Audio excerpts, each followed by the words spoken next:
복된 주일입니다. 예배 함께 하신 모두를 우리 주님의 이름으로 축복합니다. 우리 다 같이 마음을 모으고 기도하심으로 주일 예배를 시작하겠습니다.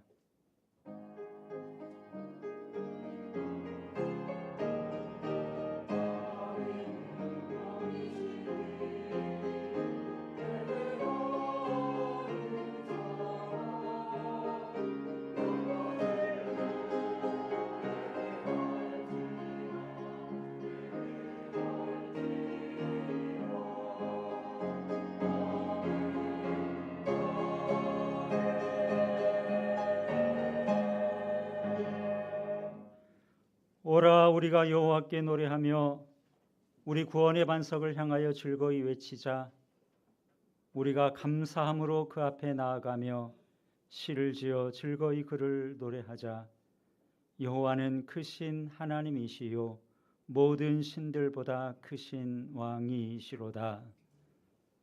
사랑과 은혜가 풍성하신 거룩하신 아버지 하나님 감사합니다.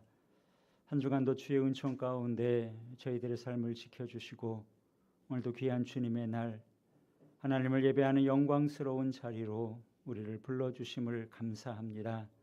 이 시간 우리가 온 마음과 정성을 다하여 사시고 참되신 하나님께 경배하기 원합니다.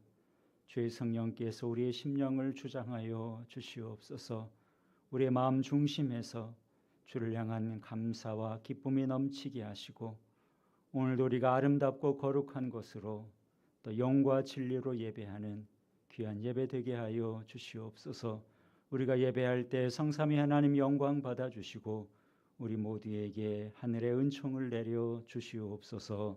예수님 이름으로 기도하옵나이다. 아멘. 자리에서 일어나셔서 25장 찬송 부르겠습니다.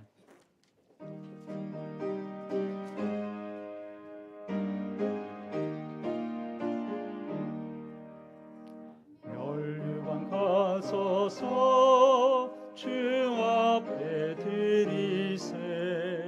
저 천사 기쁜 노래가 온 땅에 퍼지네. 내 혼아 깨어서 주 찬송하여라. 온 백성 죄를 속하신 만왕의 왕일세. 멸류관 벗어서 주 앞에 드리세. 그 손과 몸의 상처가 영광 중 빛나네. 하늘의 천사도 그 영광 보고서 고난의 신비 알고자 늘 음모하도다. 멸류관 벗어서 주 앞에 드리세.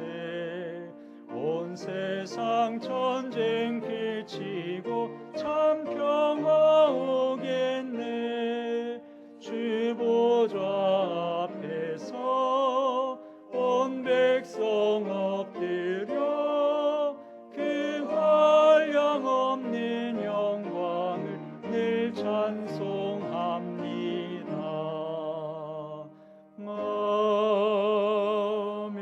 아멘.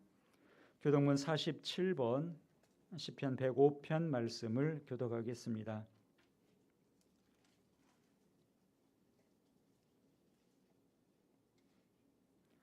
여호와께 감사하고 그의 이름을 불러 아뢰며 그가 하는 일을 만민 중에 알게 할지어다.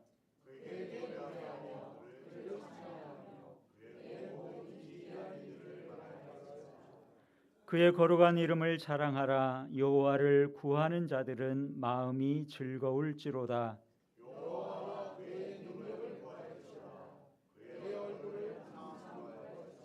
그의 종 아브라함의 후손 곧 택하신 야곱의 자손 너희는 그가 행하신 기적과 그의 이적과 그의 입의 판단을 기억할지어다.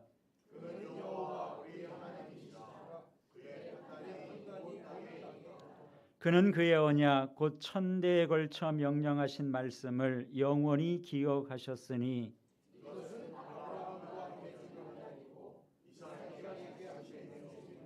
야곱에게 세우신 율례 곧 이스라엘에게 하신 영원한 언약이라.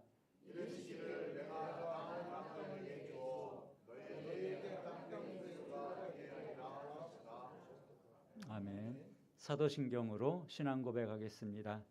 전능하사 천지를 만드신 하나님 아버지를 내가 믿사오며 그 외아들 우리 주 예수 그리스도를 믿사오니 이는 성령으로 잉태하사 동정녀 마리아에게 나시고 본디오 빌라도에게 고난을 받으사 십자가에 못 박혀 죽으시고 장사한 지 사흘 만에 죽은 자 가운데서 다시 살아나시며 하늘에 오르사 전능하신 하나님 우편에 앉아 계시다가 저리로서 산자와 죽은 자를 심판하러 오시리라. 성령을 믿사오며 거룩한 공회와 성도가 서로 교통하는 것과 죄를 사하여 주시는 것과 몸이 다시 사는 것과 영원히 사는 것을 믿사옵나이다. 아멘. 자리에 앉으셔서 288장 찬송하겠습니다.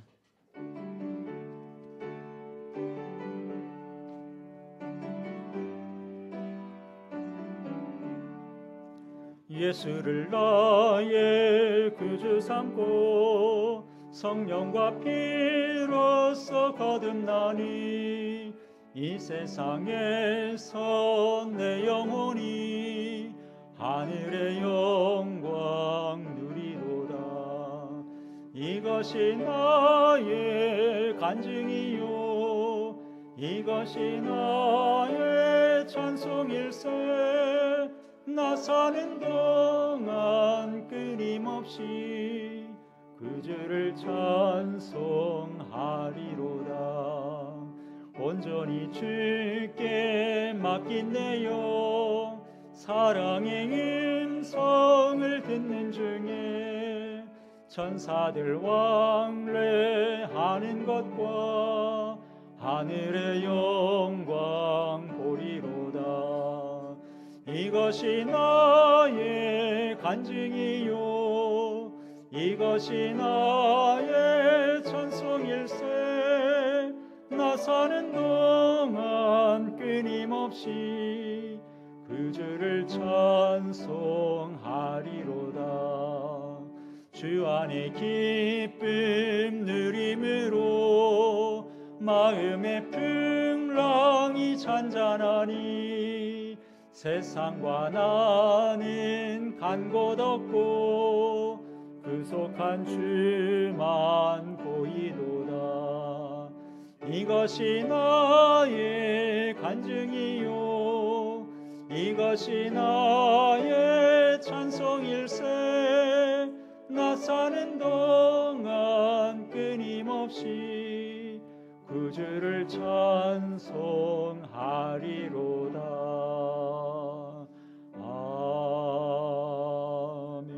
아멘. 심주걸 집사님 기도하시겠습니다. 역사의 주관자이시며 우리의 참된 피난처이신 여호와 하나님 아버지, 그 크신 이름을 찬양합니다.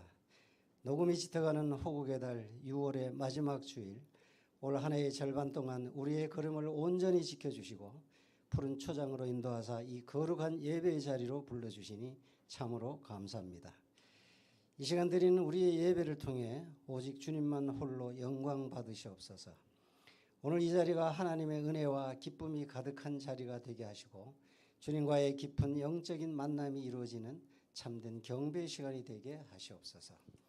자비로우신 주님, 어느덧 올해의 전반기를 보내고 주님 앞에 섰습니다. 지나온 시간을 돌아볼 때 수많은 은혜를 입고도 세상의 유혹 앞에 흔들렸던 부끄러운 허물과 죄를 고백합니다.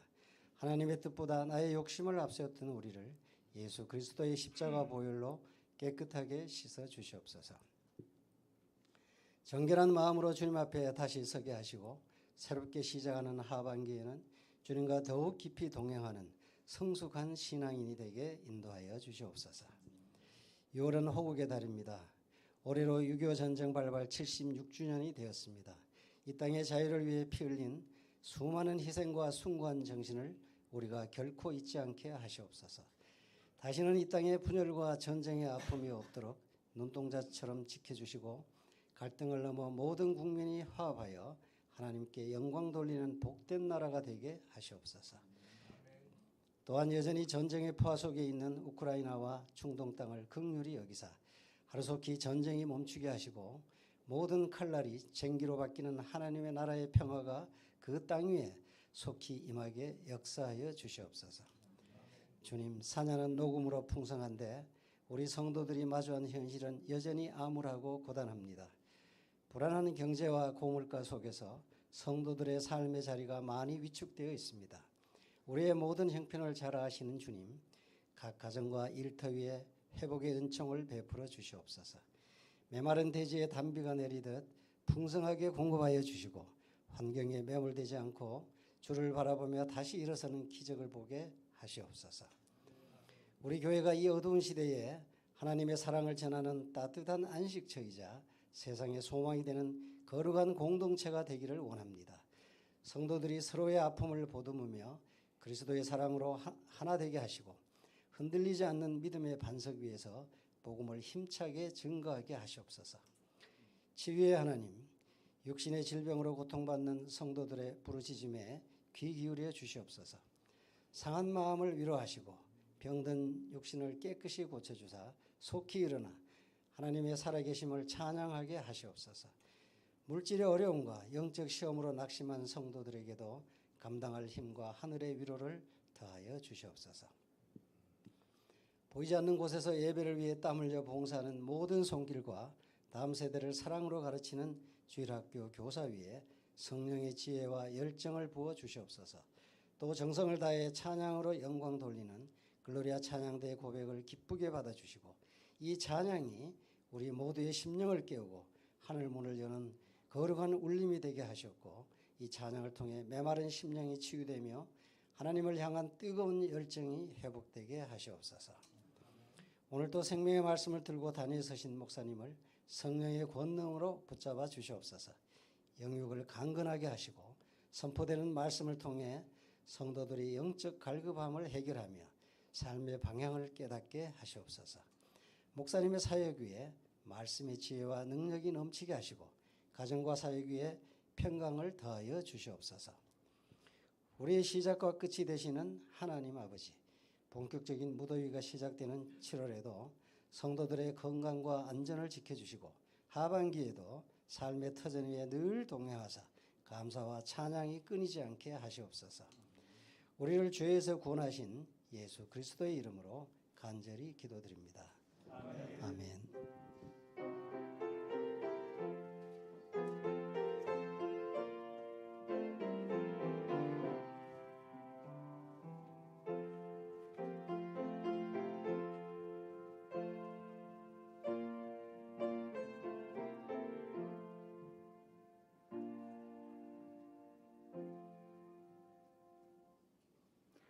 다 같이 50장 찬송 1절과 3절 부르면서 헌금 드리겠습니다.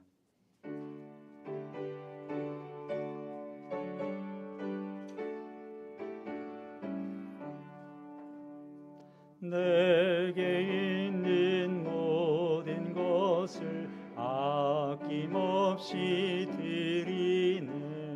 사랑하고 의지하며 주만 따라 살리라. 주께 드리네. 주께 드리네. 사랑하는 그 주 앞에 모두 드리네. 내게 있는 모든 것을 주를 위해 드리네. 주의 성령 충만하게 내게 내려주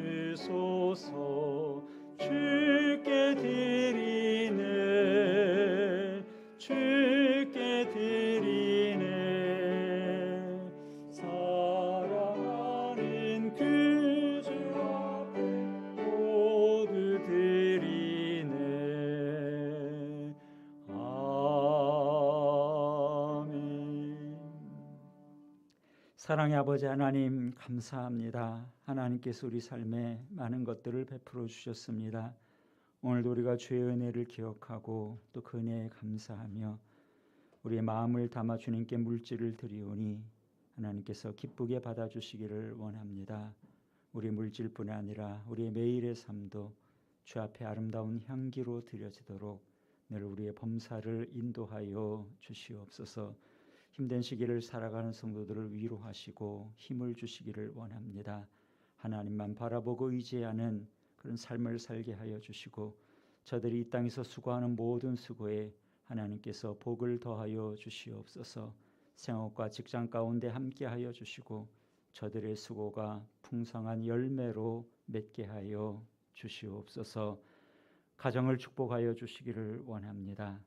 주님 바라보고 의지하며 믿음으로 살아가는 가정 되게 하시고 그 가운데 하나님이 함께 하시고 도우심을 삶 가운데 넉넉히 경험하는 귀한 가정들 되게 하여 주시옵소서.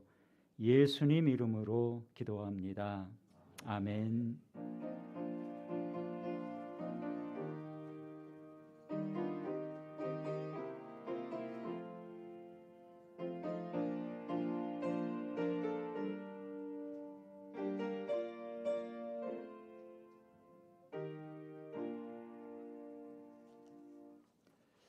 네, 6월의 마지막 주일 복된 예배에 함께하여 주심을 감사합니다.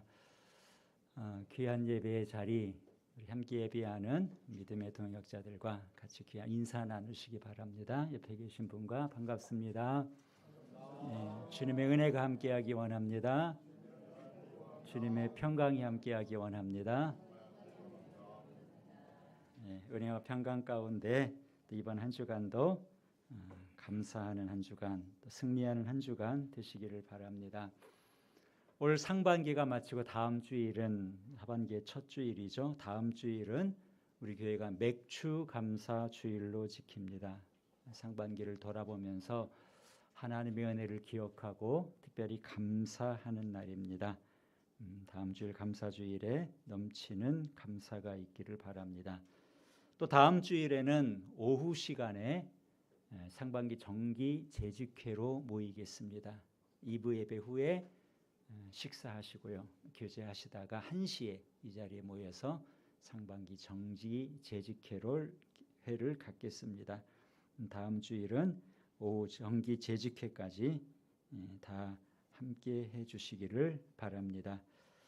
금요 기도에 계속 모이고 있습니다. 금요일 저녁 9시 함께 기도하는 자리입니다. 더 많은 성도들이 나와서 기도할 수 있기를 바라고요. 금주 기도의 특성은 우리 권사회 담당입니다. 우리 주일학교 미취학 아이들이죠. 예고부와 유초등부의 여름 성경학교가 올해는 조금 빨리 합니다. 7월 17일이 올해부터 공휴일이 돼서 7월 17일 금요일, 18일 토요일 1박 2일로 우리 교회에서 하게 됩니다.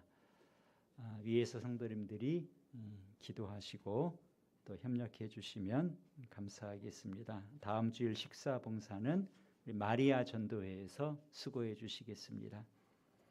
오늘 주시는 말씀 우리 함께 보겠습니다. 오늘 말씀은 다니엘 7장 15절 말씀부터입니다.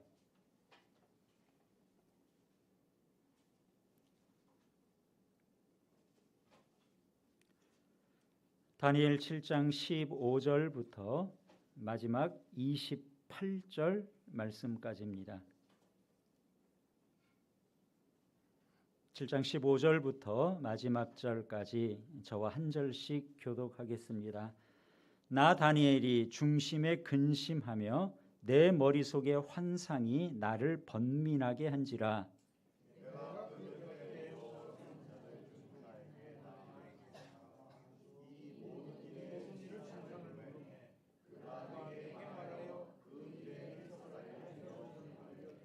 그 내 큰 짐승은 세상에 일어날 내 왕이라.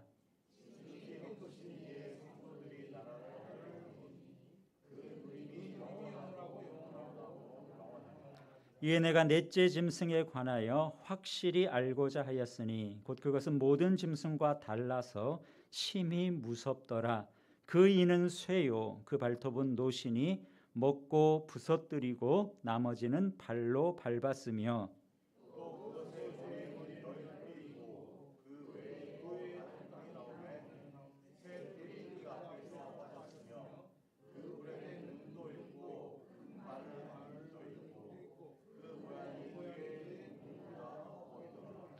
내가 본즉 이 뿔이 성도들과 더불어 싸워 그들에게 이겼더니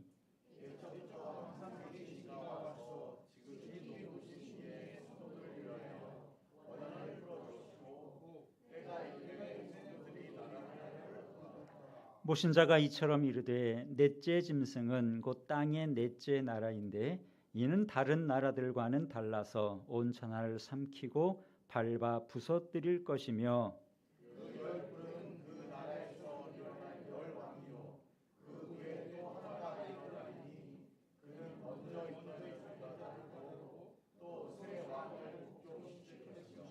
그가 장차 지극히 높으신 이를 말로 대적하며 또 지극히 높으신 이의 성도를 괴롭게 할 것이며 그가 또 때와 법을 고치고자 할 것이며 성도들은 그의 손에 붙인 바 되어 한 때와 두 때와 반 때를 지내리라.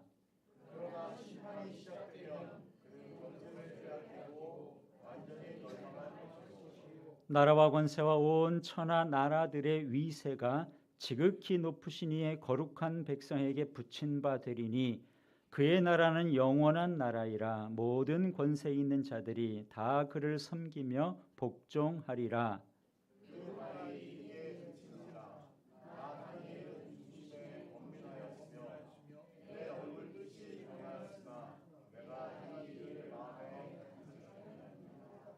아멘. 글로리아 찬양대 하나님께 찬양드리겠습니다.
마이크 넣어주세요. 예, 오늘 본문 말씀은 우리 지난주에 본 다니엘의 환상 이어지는 말씀입니다. 다니엘이 환상을 볼 때 바다에서 나온 네 짐승이 있었고요. 하늘의 보좌 환상도 봤습니다. 또 사람 같은 인자 같은 이에 대한 환상도 봤죠. 지난 시간에도 그 의미가 무엇인지 간략하게는 말씀드렸는데 오늘 이 본문을 통해서 좀 더 구체적으로 살펴보려고 합니다. 다니엘이 환상을 본 다음에 근심하면서 번민을 했어요. 도대체 나에게 보여주신 이 환상이 무슨 뜻인가? 다니엘이라고 해서 환상을 보는 족족 스스로 깨닫는 게 아닙니다. 다니엘도 하나님께서 가르쳐 주셔야 알 수 있는 것이고요. 앞에서 다니엘이 느부갓네살 왕이 꾼 꿈을 해석해 준 것, 그것도 역시 스스로 깨달아서 알려준 것이 아니라 하나님께로부터 가르침을 받아서 알려준 것이죠.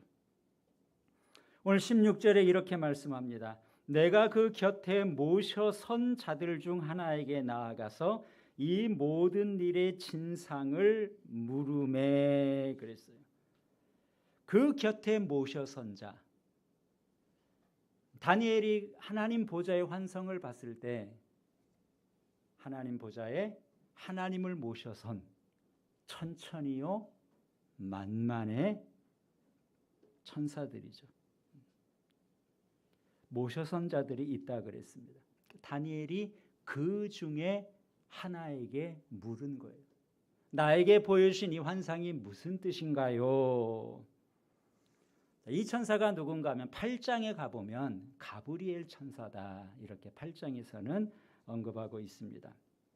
다니엘이 물으니까 그 천사가 다니엘에게 환상의 의미를 가르쳐 주는데 아주 간략하게 알려줬습니다. 17절에 그 네 큰 짐승은 세상에 일어날 네 왕이다.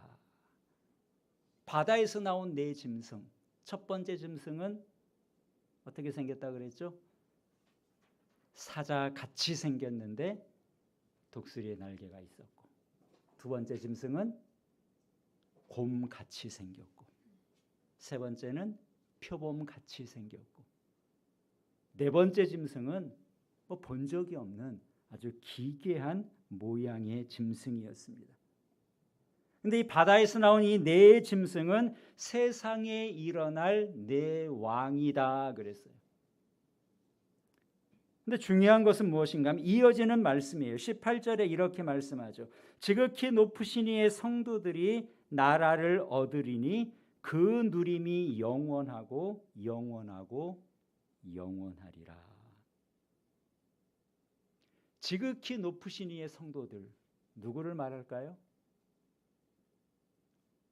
우리 그리스도인들이죠. 지극히 높으신 이의 성도, 거룩한 백성들은 바로 우리 그리스도인들을 말하는데, 우리 그리스도인들이 나라를 얻게 되는데 그 나라를 누리는 것, 그 나라의 풍성함과 그 나라의 영광을 누리는 것이 영원하고 영원하고 영원하다. 세상의 모든 나라가 일어나겠지만, 짐승과도 같은 나라들이 일어나겠지만, 지극히 높으신 이의 성도들이 얻게 되는 나라가 유일하게 영원하다는 거예요. 그 누림이 영원하고 영원하고 영원하다, 확실하다는 것을 보여주기 위해서 세 번이나 반복해서 말씀했습니다. 성도들이 하나님의 나라를 소유하고 그 나라의 풍요로움을 누리는데 그것은 잠깐 누리는 것이 아니라 그 나라가 임하면 영원히 누리는 거예요. 이것이 천사가 다니엘에게 가르쳐준 간략한 해석입니다.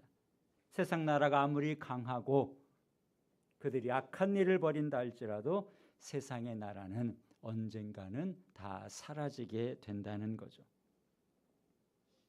그런데 다니엘이 그 해석을 듣고 나서 특별히 네 번째 짐승에 대해서는 좀 더 확실하게 알고 싶었어요. 자, 네 번째 짐승, 뭐 비슷한 생물이 이 지구상에 없다 그랬습니다. 특별히 무서웠고요. 그의 이는 쇠로 돼 있어서 모든 것을 먹고 부서뜨리고 발로 밟았다고 했습니다. 머리에 10뿔이 있었어요. 그런데 이 10뿔 외에 뿔이 또 하나가 나왔다 그랬습니다. 그리고 새로 나온 뿔이 먼저 있던 10뿔 중에 3개의 뿔을 뽑아버렸다 그랬어요. 그리고 새로 나온 뿔은 점점 커지면서 거기에 보는 눈도 있고 입도 있었습니다. 이것이 다니엘이 앞에서 봤던 네 번째 짐승의 모습이에요. 근데 이 네 번째 짐승에 대해서 궁금해하니까 이어서 환상을 조금 더 보여주셨습니다. 오늘 본문 21절이죠. 내가 본즉 그랬어요. 이 뿔이 성도들과 더불어 싸워 그들에게 이겼더니. 새로 나온 뿔이 성도들과 싸웠는데 그럼 성도가 이겨야죠. 그렇지 않습니까? 그런데 뿔이 성도들을 이겼다는 거예요. 충격이죠. 이겼다는 것, 성도들을 괴롭혔다는 겁니다. 뭐 육신의 생명을 그것도 해당이 되겠죠. 그런데 그 다음 절 22절에 보니까 옛적부터 항상 계신 이가 와서 지극히 높으신 이의 성도들을 위하여 원한을 풀어주셨고 때가 이름에 성도들이 나라를 얻었더라. 새로 나온 뿔이 성도들을 이기고 성도들을 고통스럽게 했는데 지극히 높으신 분, 옛적부터 계신 분, 하나님께서 오셔서 우리가 당했던 그 고통, 그 억울함, 원한을 풀어주셨다는 것. 여러분이 원한이 있다 그랬을 때 어떻게 하면 그 원한이 풀리겠습니까? 원한을 풀어주려면 어떻게 해야 되죠? 나를 힘들게 한 그 자, 그가 잘못한 것, 거기에 상응하는 벌을 받아야 마음속에 쌓여있는 원한이 풀리는 거예요. 하나님께서 새로 나온 뿔, 하나님의 택하신 성도들을 고통스럽게 했던 그 뿔을 심판하셨다는 거죠. 도대체 이 네 번째 짐승이 뭐냐? 또 10뿔은 뭐고 새로 나와서 성도들을 고통스럽게 한 그 한 뿔은 무엇을 의미하나? 여기에 대해서 천사가 해석을 해줍니다. 그것이 24절과 25절의 말씀인데요. 우리 24절, 25절 다시 한번 같이 읽겠습니다. 그 10뿔은 그 나라에서 일어날 10왕이요 그 후에 또 하나가 일어나리니 그는 먼저 있던 자들과 다르고 또 새 왕을 복종시킬 것이며 그가 장차 지극히 높으신 이를 말로 대적하며 또 지극히 높으신 이의 성도를 괴롭게 할 것이며 그가 또 때와 법을 고치고자 할 것이며 성도들은 그의 손에 붙인 바 되어 한 때와 두 때와 반 때를 지내리라. 다니엘이 궁금해하니까, 네 번째 짐승에 대해서 궁금해하니까 천사가 24절과 25절 말씀에서 이렇게 해석을 해줬어요. 어떻습니까? 해석을 보니까 명료하게 이해가 되시나요? 그렇지도 않죠. 여전히 어렵습니다. 해석을 봐도 오늘 우리에겐 이것이 무엇을 의미하는지 명료하게 이해가 되지 않습니다.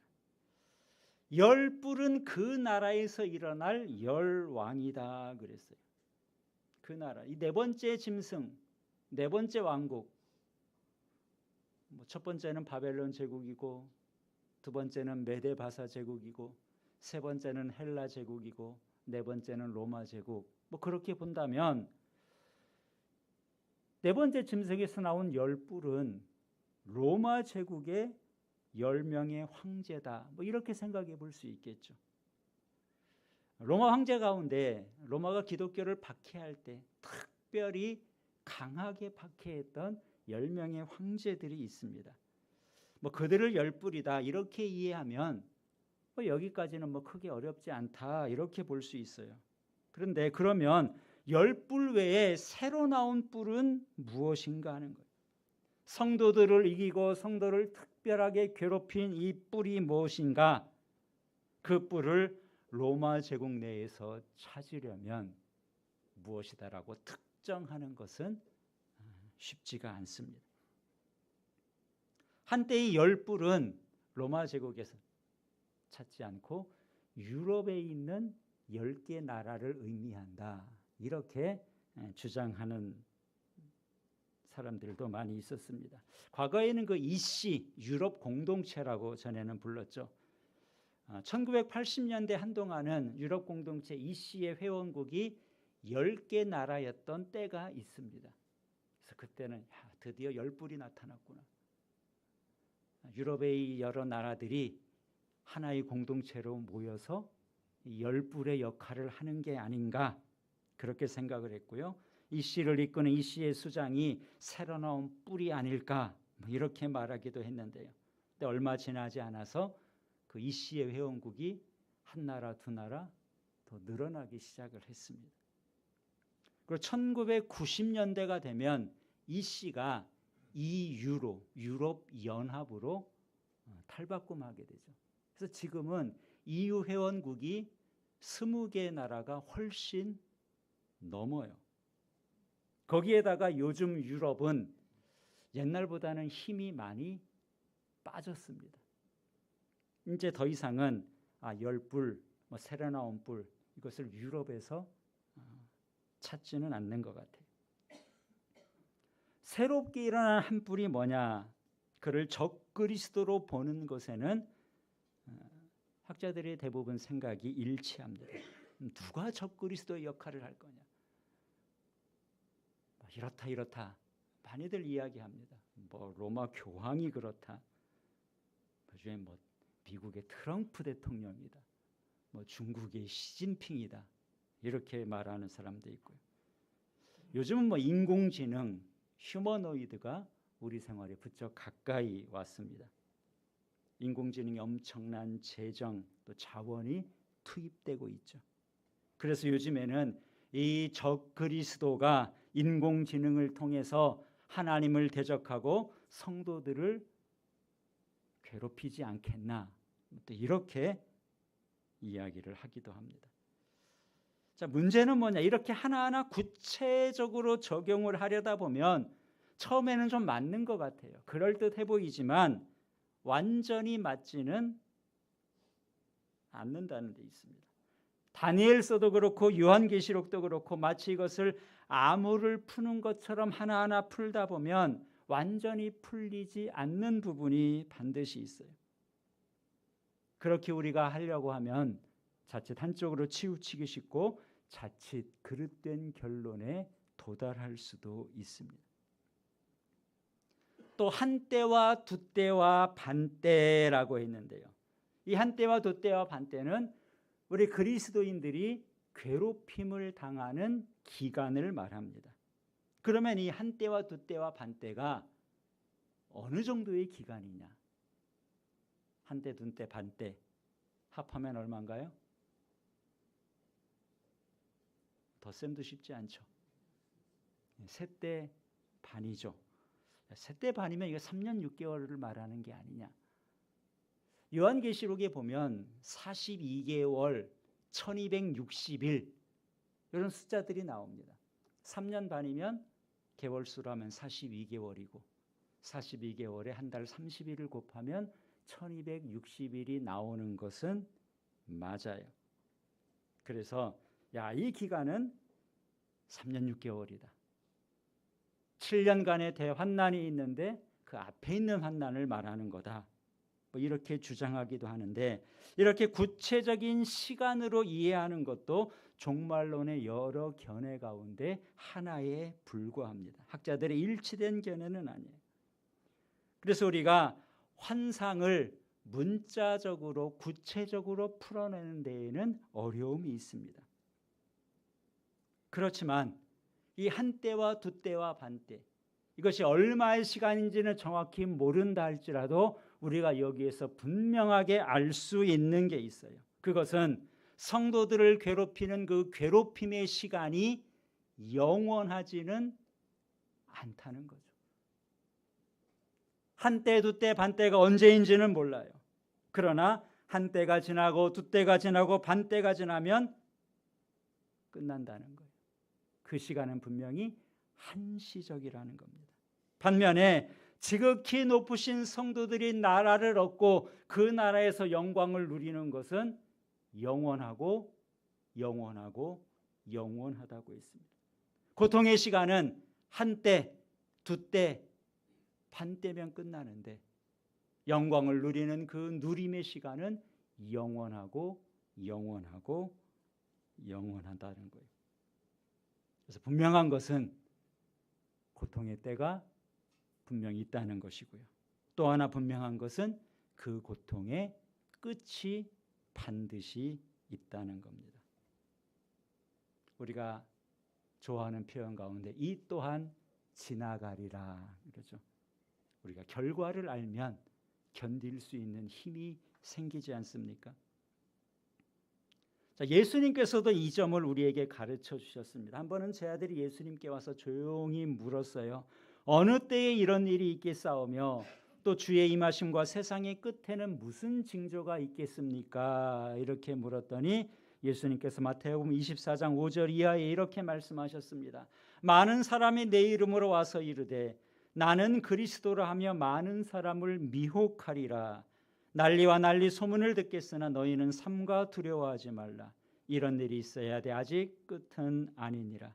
민족이 민족을, 나라가 나라를 대적하여 일어나겠고 곳곳에 지진과 기근이 있으리니 이 모든 것은 재난의 시작이니라.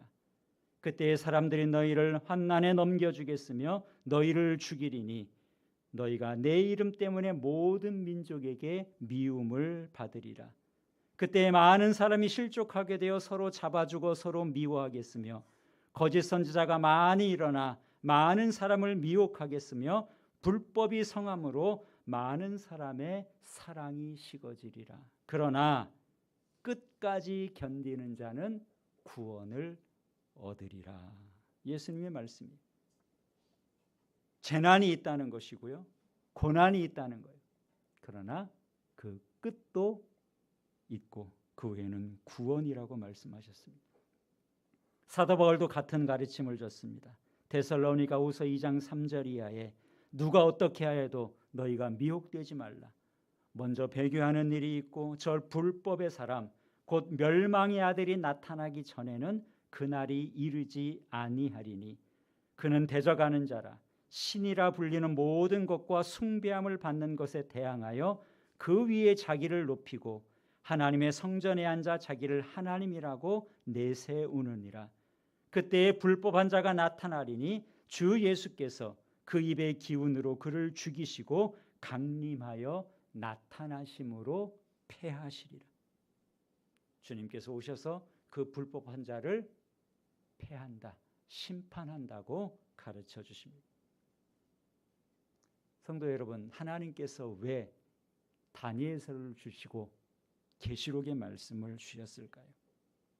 비록 우리에게 어려움의 순간이 온다 할지라도 그것으로 인해서 당황하지 말라는 거죠. 우리가 싸우는 싸움은 반드시 이길 수 있는 싸움, 마지막은 해피엔딩이라는 것을 보여주기 위함이에요. 그래서 오늘 26절에도 보면 그러나 심판이 시작되면 그는 권세를 빼앗기고 완전히 멸망할 것이요. 새로 나온 그 뿔이 막강한 권세를 가지고 하나님의 성도들을 괴롭힌다 할지라도 하나님의 심판이 시작되면 그 권세를 완전히 빼앗기고 멸망하게 된다는 거예요. 그러면 그 빼앗은 권세, 하나님께서 빼앗은 그 권세가 어디로 가나? 여러분 27절을 보시기를 바랍니다. 27절 말씀 같이 읽겠습니다. 나라와 권세와 온 천하 나라들의 위세가 지극히 높으신 이의 거룩한 백성에게 붙인 바 되리니. 나라와 권세와 온 천하 나라들의 위세가 지극히 높으신 이의 거룩한 백성에게 붙임 바 된다 그랬습니다. 어디로 가는 거예요? 우리에게 오는 거죠. 지극히 높으신 이의 권세가 지극히 거룩한 분의 백성들에게 간다는 겁니다. 온 천하들의 위세, 그것은 하나님의 것만이 아니라 우리에게도 그 권세를 주신다는 말씀이에요. 언뜻 들으면 잘 믿어지지 않는 말씀이죠.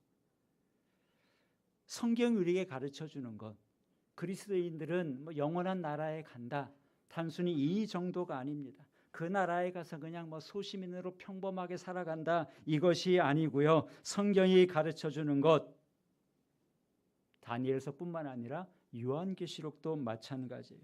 반복해서 가르쳐주는 것은 우리 그리스도인들이 그 나라에서 나라와 권세, 모든 위세를 갖게 된다는 겁니다. 요한계시록 20장 6절입니다. 이 첫째 부활에 참여하는 자들은 복이 있고 거룩하도다.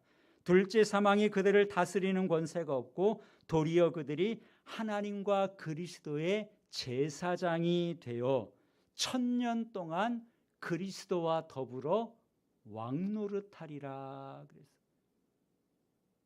영원한 나라에서 우리의 신분이 무엇이냐, 우리의 위치가 어딘가? 하나님과 그리스도의 제사장이 되어서 1000년 동안 그리스도와 더불어 왕노릇한다. 1000년이라고 하면 딱 999년 1000년으로 끝나는 게 아니라 영원하다는 그것을 의미하는 겁니다. 1000년 동안 그리스도와 더불어 왕노릇. 왕노릇이 뭐예요? 통치하는 거죠. 예수님이 통치하는 그 권세, 그것을 우리에게도 주셔서 예수 그리스도와 더불어 통치한다는 거. 공동 정권, 이렇게 말할 수도 있는 거예요. 계시록 22장 5절에서도 이렇게 말씀합니다. 다시 밤이 없겠고 등불과 햇빛이 쓸데없으니 이는 주 하나님이 그들에게 빛이심이라. 그들이 세세토록 왕노릇하리라. 앞에서는 1000년 동안 왕노릇하리라. 그리고 22장에 가서는 세세토록 영원히 왕노릇한다는, 이것이 우리 그리스도인들의 미래입니다. 한 뿔이 일어나서 지극히 높으신 이의 성도들을 괴롭게 하지만 때가 되면 그 뿔은 심판을 받아요. 그리고 모든 권세가 지극히 높으신 분과 그의 백성들에게 주어진다는 겁니다. 놀라운 일이죠. 말씀을 보고도 선뜻 믿겨지지 않을 정도의 놀라운 영광을 성경은 우리에게 약속하고 있습니다. 이렇게 해서 다니엘이 천사를 통해 그가 본 환상에 대한 비밀을 깨닫게 됐습니다. 비밀을 깨달은 다니엘이 어떤 반응을 보이나 마지막 28절을 보시기를 바랍니다. 28절도 같이 읽습니다. 그 말이 이에 그친지라 나 다니엘은 중심에 번민하였으며 내 얼굴 빛이 변하였으나 내가 이 일을 마음에 간직하였느니라. 다니엘이 먼저 보인 반응이 뭔가요?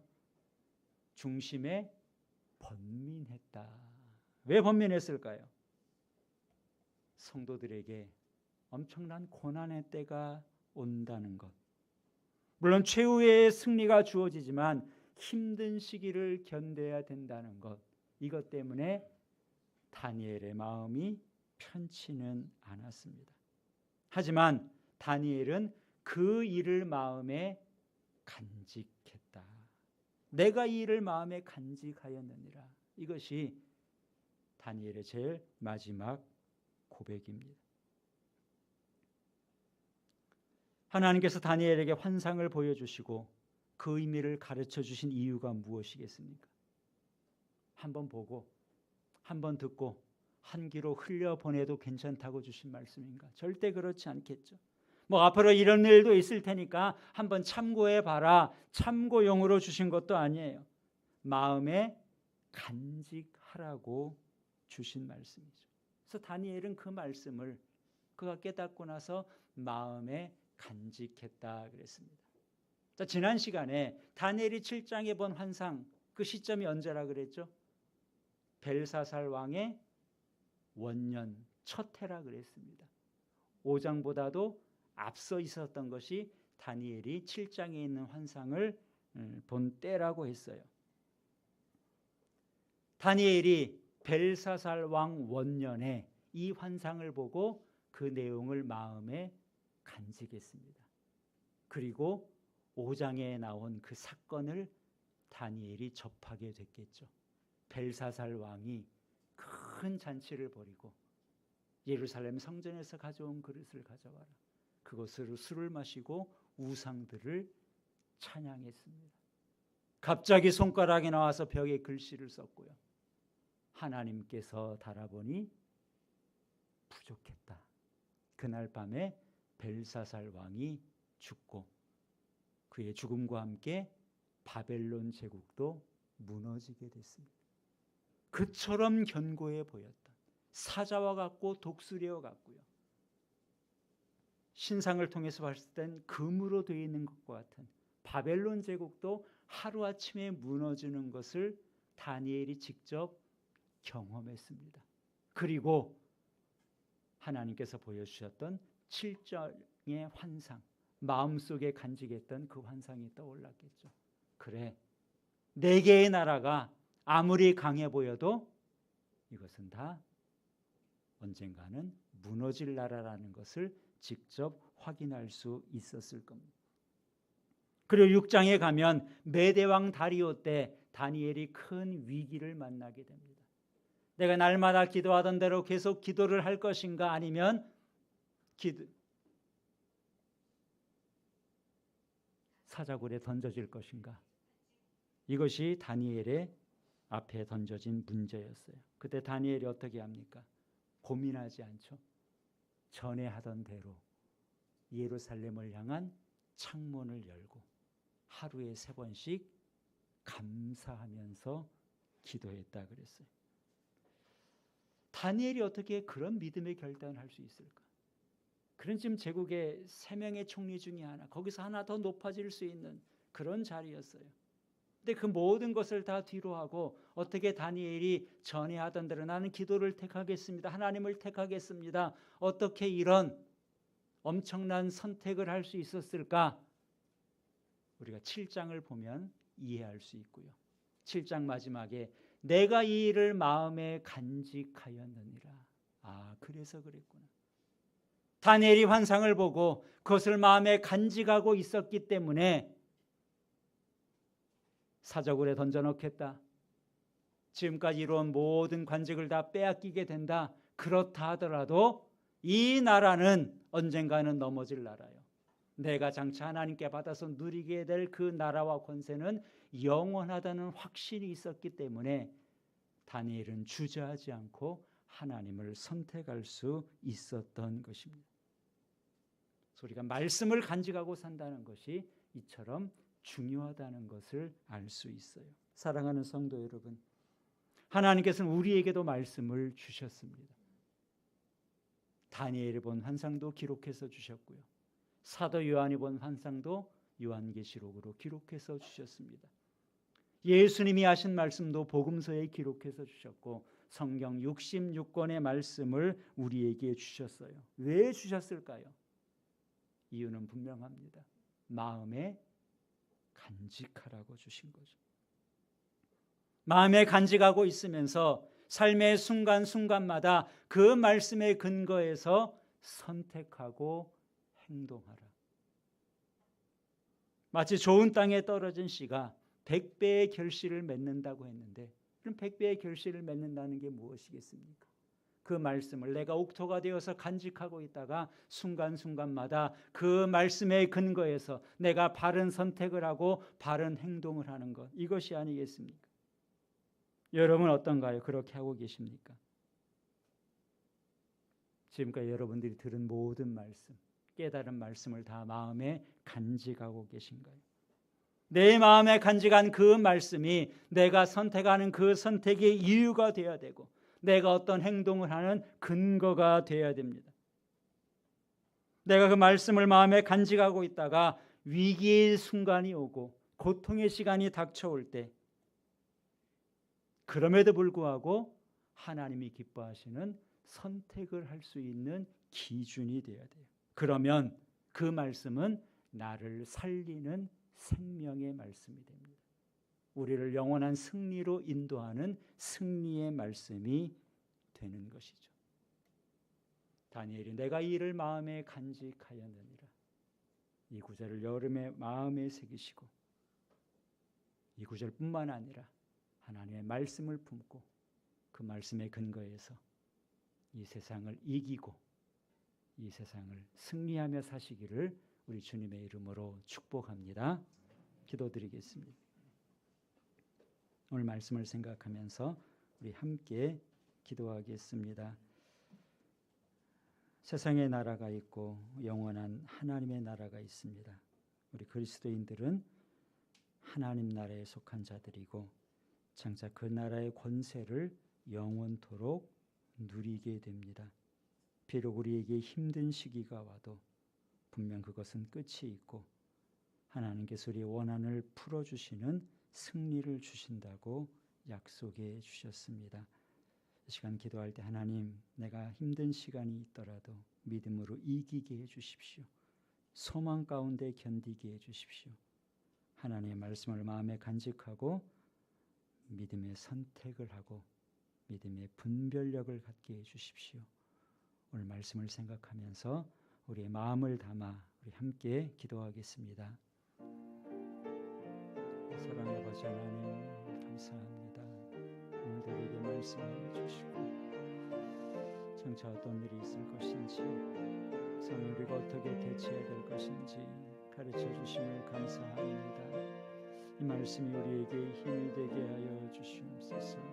이 말씀이 우리에게 지표가 되게 하여 주시옵소서. 말씀에 근거한 분별력을 있게 하시고 그래서 세상에 흔들리지 않고 세상에서 하나님의 영광을 드러내며 하나님 기뻐하시는 모습으로 살아갈 수 있도록 도와주시옵소서. 날마다 우리의 삶에 주님 함께 하시는 줄 믿습니다. 힘든 시기에 주님 붙잡게 하셔서 그 우리의 가는 길이 복되고 영광스러운 길이 되며 승리의 길이 되도록 하나님 주시옵소서. 사랑의 아버지 하나님, 감사합니다. 다니엘에게 보여주신 환상을 우리에게도 보여주시고 깨닫게 하심을 감사합니다. 또 우리에게는 성경 66권의 말씀을 주심도 감사합니다. 이제 우리가 이 말씀 마음에 간직하며 살게 하여 주시옵소서. 그 말씀의 근거에서 선택하게 하시고 말씀을 따라 행동하는 믿음의 삶을 살게 하여 주시옵소서. 늘 주님 바라보고 의지하며 승리하는 인생이 될 수 있도록 우리 모두를 축복하여 주시옵소서. 예수님 이름으로 기도하옵나이다. 아멘. 449장 찬송하겠습니다.